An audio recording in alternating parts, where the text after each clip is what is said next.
मेरे प्यारे दोस्तों, आज मैं एक सुंदर सी रोचक ज्ञानवर्धक कहानी सुनाने के मूड में हूँ। मैं चाह रही हूँ कि आप सबको अच्छी से ज्ञानवर्धक कहानी सुनाऊँ।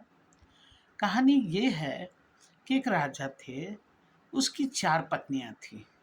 राजा 3 से अति प्रेम करता था और चौथी से हल्की-फुल्की, ज़्यादा नहीं। राजा को लगता था कि 4 पत्नी हमारी है और मैं चारों से इतना प्यार करता हूँ, चारों मेरा कितना देखभाल करती है, तो मैं तो बहुत ही भाग्यवान हूँ। परंतु ऐसे ही समय बीतता गया और कुछ दिनों के बाद राजा गंभीर रूप से बीमार पड़ गया और ऐसा बीमार पड़ा कि वो मरणासन के करीब हो गया। अब वो क्या किया कि चारों पत्नियों को बुलाकर अपने समक्ष खड़ा करके कहता है कि देखो, अब तो मैं मरणासन के करीब हूँ। तुम सब मुझको कितना प्रेम करती थी और मैं भी तुम सबों को बहुत ही प्यार करता था। ऐसा है कि मैं मरने के करीब हूँ, कौन मेरे साथ चलने को तैयार है? तो जो 1 नंबर वाली थी वो कही कि तुम मरने के करीब हो, मैं क्यों जाऊँगी तुम्हारे साथ? धरती पर आना और मरना ये तो साधारण सी बात है। तो तुम मरकर जाओगे, मैं क्यों जाऊँगी तुम्हारे साथ? राजा निराश हुआ, हताश हुआ, ये सोच कर के अरे हम तो ऐसा उम्मीद ही नहीं किए थे। दूसरी जो थी, वो सोची कि अब हम इसको क्या जवाब दें? तो बोले कि देखो भाई, तुम जब तक जीवित हो, मैं तुम्हारे साथ हूँ। तुम जैसे मरोगे, मैं तुम्हें छोड़कर और मैं दूसरा विवाह कर लूँगी। राजा और कि अरे! हम इतना इसको चाहते थे और ये मेरा मरने का इंतज़ार करी कि मैं मरूँ और दूसरा विवाह कर लेगा।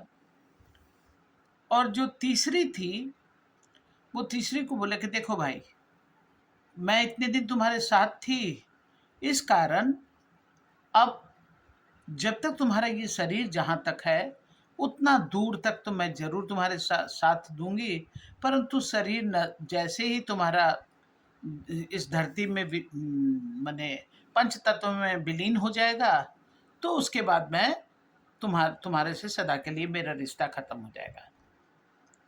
परंतु चौथी जो राजा हमेशा जिसको नेग्लेक्ट करता था, वो सामने थी, बोली कि मैं जब से इस विवाह के बंधन में बंधी, आप मुझे चाहें या ना चाहें, परंतु मैं आपको पति के रूप में हमेशा वरण करते रही और हमेशा मैं आपको पति के रूप में मानती रही। इसलिए मैं तो आपको 7 जन्मों तक छोड़ूँगी नहीं, 7 जन्म तक मैं आपका साथ दूँगी।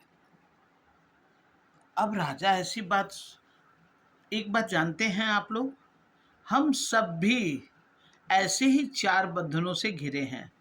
पहला बंधन है हमारा शरीर। जैसे राजा की पत्नी ने कहा कि अरे जैसे तुम मरोगे मैं तुझे छोड़ दूँगी, उसी तरह से ये हमारा शरीर है। प्राण निकलते ही हमारा शरीर ये हम लोग त्याग देते हैं। दूसरी है, बोली कि जैसे ही तुम मरोगे कि मैं दूसरा विवाह कर लूँगी। हम सबों का धन-दौलत भी उसी तरह है। मरने के पश्चात तुरंत वह धन-दौलत दूसरे का हो जाता है। और तीसरा जो था, जो बोले कि मैं जब तक तुम्हारा ये शरीर है तब तक मैं तुम्हारे साथ हूँ, शरीर खत्म। और ये हमारे नाते रिश्तेदार हैं कि जब तक ये नश्वर शरीर है शमशान घाट तक नहीं जाता है, तब तक ये रिश्तेदार आपका साथ देते हैं और जैसे ही ये शमशान घाट में अपना क्रियाकर्म करते हैं, उसके बाद फिर वो सब कुछ खत्म हो जाता है। और लेकिन चौथी जो रानी थी, जो कही कि मैं आपको पति के रूप में मान चुकी हूँ और 7 जन्मों तक मैं आपका साथ नहीं छोड़ूँगी, वो है हमारा धर्म कर्म। यदि हम सब अच्छे कर्म करते हैं, तो जिस तरह से वो चौथी रानी कही कि मैं आपका साथ नहीं छोड़ूँगी, उसी तरह ये धर्म कर्म भी हमारे साथ नहीं छोड़ता है और हमारे साथ ही यह ऊपर तक जाता है और हमारे कर्मों का अच्छा फल मिलता है। हम मेरे प्यारे दोस्तों, उम्मीद करते हैं कि ज़रूर आपको अच्छा लगा होगा, इसलिए आप इसको लाइक और शेयर कीजिएगा।